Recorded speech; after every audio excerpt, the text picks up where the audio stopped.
Dear viewers, আশা করি বর্তমান corona পরিস্থিতিতে আপনারা সকলে সুস্থ রয়েছেন। আপনাদের সকলকে সালাম জানিয়ে আজকের আলোচনা শুরু করছি। ইতিপূর্বে ডায়োরেটিক্সের পার্ট 1, পার্ট 2 এবং পার্ট 3 লেকচারগুলোতে আমরা ডায়োরেটিক্সের definition, classification, loop diuretics, thiazide diuretics, potassium sparing diuretics ইত্যাদি নিয়ে আলোচনা করেছি। আজকে আমরা আলোচনা করব কার্বনিক অ্যানহাইড্রেজ ইনহিবিটরস এবং অসমোটিক ডায়োরেটিক্স নিয়ে। তাহলে প্রথমে আসি কার্বনিক অ্যানহাইড্রেজ ইনহিবিটরস নিয়ে। আমরা জানি যে এই কার্বনিক অ্যানহাইড্রেজ ইনহিবিটরসগুলো প্রক্সিমাল কনভলিউটেড টিউবুলে কাজ করে থাকে এবং অ্যাকর্ডিং টু এফিকেসি এরা উইক বা লো এফিকেশিয়াস ডায়োরেটিক্স। এদের নামগুলো হচ্ছে এসিটাজোলামাইড, ডরজোলামাইড এবং ব্রিনজোলামাইড। এদের কিছু ইম্পর্টেন্ট ক্লিনিক্যাল ইন্ডিকেশনস রয়েছে, অর্থাৎ কিছু ক্লিনিক্যাল ইউজেস আমরা এখন জানব। তার মধ্যে রয়েছে glaucoma, urinary alkalinisation, metabolic alkalosis, acute mountain sickness, adjuvants in the treatment of epilepsy, hypokalaemic periodic paralysis, CSF leakage. এর মধ্যে glaucoma, urinary alkalinisation, metabolic alkalosis এবং একুট মাউন্টেন সিকনেসে কার্বনিক অ্যানহাইড্রেজ ইনহিবিটরসগুলো বহুল ব্যবহৃত হয়ে থাকে। কী কী ধরনের টক্সিসিটি বা অ্যাডভার্স রিয়েকশন এই কার্বনিক অ্যানহাইড্রেজ ইনহিবিটরসগুলো করে থাকে সেগুলোর মধ্যে রয়েছে hyperchloraemic metabolic acidosis, renal stones, renal potassium wasting.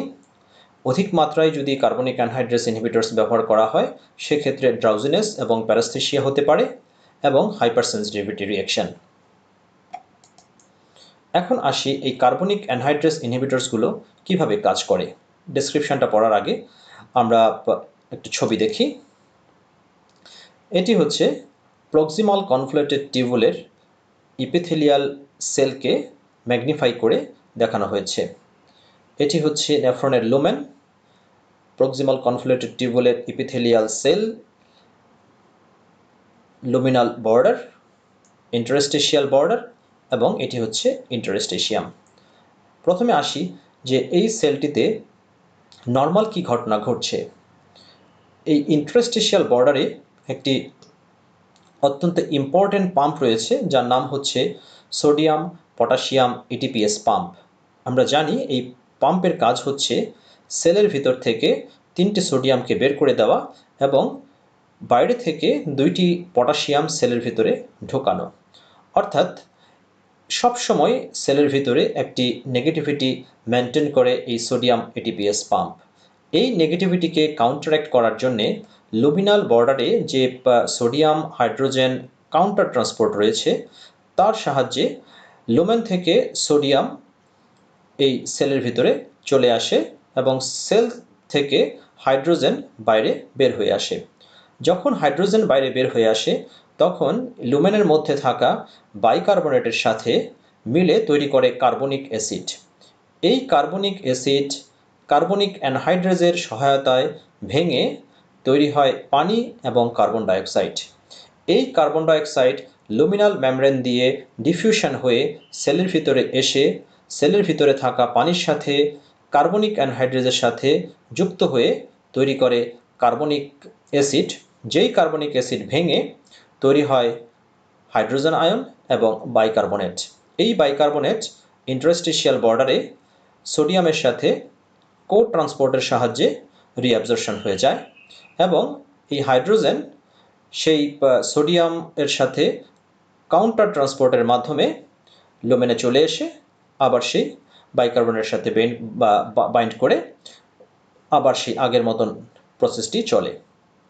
এখন যদি আমরা এই কার্বনিক অ্যানহাইড্রেজকে ইনহিবিট করি তাহলে কি ঘটনাটা ঘটবে। যখন কার্বনিক অ্যানহাইড্রেজটি ইনহিবিট হয়ে যাবে তখন এই কার্বনিক অ্যাসিড ভাঙবে না, ফলে পানি এবং কার্বন ডাইঅক্সাইড তৈরি হবে না।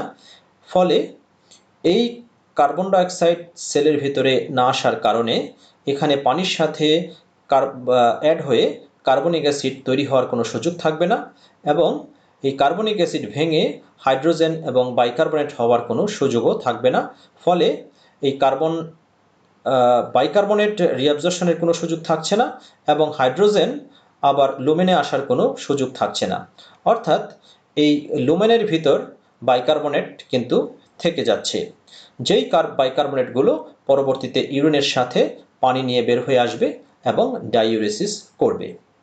আমরা জানি এই কার্বনিক অ্যানহাইড্রেস ইনহিবিটরগুলো নিয়ার অ্যাবাউট 85% পর্যন্ত এই বাইকার্বনেটের রিঅ্যাবজর্পশনকে কিন্তু প্রিভেন্ট করতে পারে।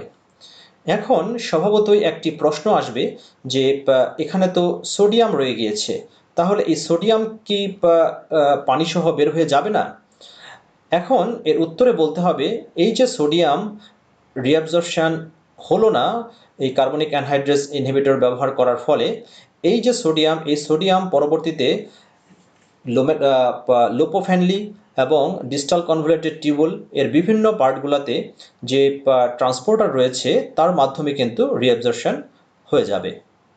ফলে এই কার্বনিক অ্যানহাইড্রেস ইনহিবিটরসের মেকানিজমটাতে আমরা এই বাইকার্বনেটের যে রিঅ্যাবজর্পশন প্রিভেন্ট হচ্ছে সেই জিনিসটাকেই হাইলাইট করছি এবং আবারও বলছি, এই কার্বনিক অ্যানহাইড্রেস ইনহিবিটরসগুলো 85% পর্যন্ত ফিল্টার্ড বাইকার্বনেট রিঅ্যাবজর্পশনের প্রিভেন্ট করে থাকে। এখন আমরা এর ডেসক্রিপশনটা একটু দেখি। ডেসক্রিপশনটা যাওয়ার আগে আরেকটি ইম্পর্টেন্ট কথা এখানে এবং ইন্টারেস্টিং কথা বলে যাই, সেটি হচ্ছে এই লুমিনাল বর্ডারে কার্বনিক অ্যানহাইড্রেস রয়েছে এবং এই সেলের ভিতরে কার্বনিক অ্যানহাইড্রেস রয়েছে। এটি হচ্ছে সাইটোপ্লাজমিক কার্বনিক অ্যানহাইড্রেস এবং এটি হচ্ছে লুমিনাল কার্বনিক অ্যানহাইড্রেস। এর দুইটির কাজ কিন্তু একটু ভিন্ন। একটু খেয়াল করলে দেখা যাবে যে এই যে কার্বনিক অ্যানহাইড্রেস, এই কার্বনিক অ্যানহাইড্রেস কার্বনিক অ্যাসিডকে ভেঙে পানি এবং কার্বন ডাইঅক্সাইড তৈরি করছে এবং সেলের ভিতরে যে কার্বনিক অ্যানহাইড্রেস রয়েছে সেটি কার্বন ডাইঅক্সাইড এবং পানিকে একত্রিত করে কার্বনিক অ্যাসিড তৈরি করছে। অর্থাৎ দেখা যাচ্ছে এদের দুই ধরনের কাজই আমরা পাচ্ছি। একটি হচ্ছে বাইকার্বনেটকে ভাঙছে এবং সেলের ভিতরে যে কার্বনিক অ্যানহাইড্রেস রয়েছে তা হচ্ছে কার্বনিক অ্যাসিড তৈরি করছে। আমরা সেই ডেসক্রিপশনটা একটু পড়ি। Inhibition of carbonic anhydrase activity profoundly depresses bicarbonate reabsorption in the proximal convoluted tubule. At its maximal safe dose, 85% of the bicarbonate reabsorption বা reabsorptive capacity of the superficial proximal convoluted tubule is inhibited. তো এই ছিল carbonic anhydrase inhibitor সম্পর্কে আলোচনা। এখন আমরা আসব osmotic diuretics সম্পর্কে। এই অসমোটিক ডায়োরেটিক্সগুলোর মধ্যে যেহেতু ম্যানিটল অত্যন্ত বেশি ব্যবহৃত হয়ে থাকে, সেহেতু আমরা ম্যানিটল সম্পর্কে একটু জানার চেষ্টা করব। এই ম্যানিটল হচ্ছে একটি নন ইলেকট্রোলাইট এবং এদের মলিকুলার ওয়েট হচ্ছে 182 ডালটন এবং এরা ফার্মাকোলজিক্যালি ইনার্ট। এরা যখন বডিতে দেওয়া হয় তখন এদেরকে লার্জ কোয়ান্টিটিতে ব্যবহার করা সম্ভব এবং বডিতে যাওয়ার পরে এরা প্লাজমা অসমোলারিটি ইনক্রিজ করে এবং একই সাথে টিউবুলার যে ফ্লুইড রয়েছে সেই টিউবুলার ফ্লুইডের অসমোলারিটিও কিন্তু ইনক্রিজ করে এবং এদের বায়ো ট্রান্সফরমেশন হয় মিনিমাম। একই সাথে এরা আনচেঞ্জড অবস্থায় এবং ফ্রিলি গ্লোমেরুলাস দিয়ে ফিল্ট্রেশন হয় এবং লিমিটেড রিঅ্যাবজর্পশন হয়ে থাকে। এখন আসি যে এই ম্যানিটল কিভাবে কাজ করে থাকে। এই ম্যানিটল কাজের আগে আমরা একটি জিনিস একটু ক্লিয়ার করা দরকার যে অসমোটিক ডায়োরেটিক্সগুলো আসলে কি ডায়োরেটিক্স? এই উত্তর নিয়ে বেশ ডিবেট রয়েছে। এই অসমোটিক ডায়োরেটিক্সগুলোকে অ্যাকোয়ারেটিক্স বলা হচ্ছে, আবার কখনো কখনো উইক ডায়োরেটিক্স বলা হচ্ছে। বিভিন্ন মতবাদ রয়েছে।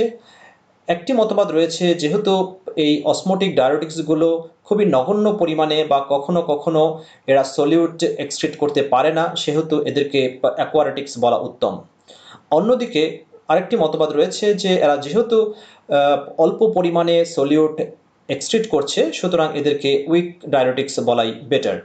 তবে অনেক দিন ধরে বা অনেক আগে থেকে এই অসমোটিক পার্টিকেলসগুলোকে যেহেতু ডায়োরেটিক্স হিসাবে কাউন্টার করা হচ্ছে, সেহেতু আমরা এদেরকে অসমোটিক ডায়োরেটিক্স হিসাবেই স্টিল নাও বলা হচ্ছে।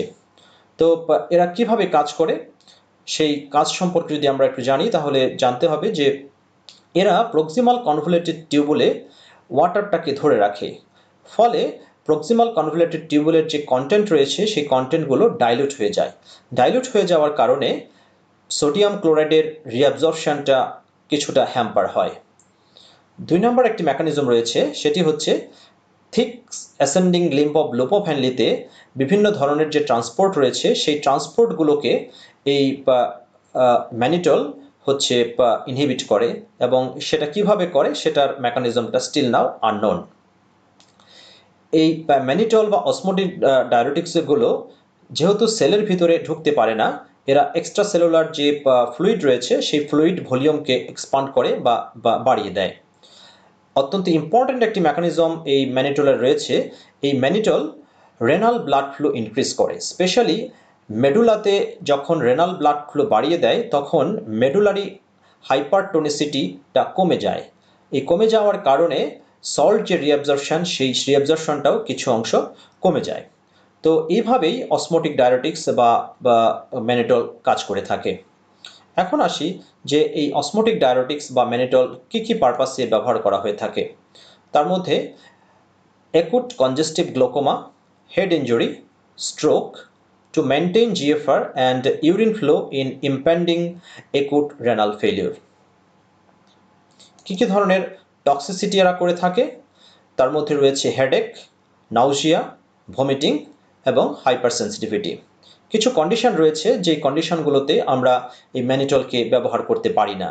তার মধ্যে রয়েছে টিউবুলার নেক্রোসিস, অ্যানিউরিয়া, যদি পেশেন্টের পালমোনারি এডিমা, হার্ট ফেলিওর, সেটা অ্যাকুট লেফট ভেন্ট্রিকুলার ফেলিওর হতে পারে বা কনজেস্টিভ হার্ট ফেলিওর হতে পারে, সেক্ষেত্রে আমরা ম্যানিটল ব্যবহার করতে পারবো না। আরেকটি কন্ট্রাইন্ডিকেশন রয়েছে, সেটা হচ্ছে সেরিব্রাল এডিমা।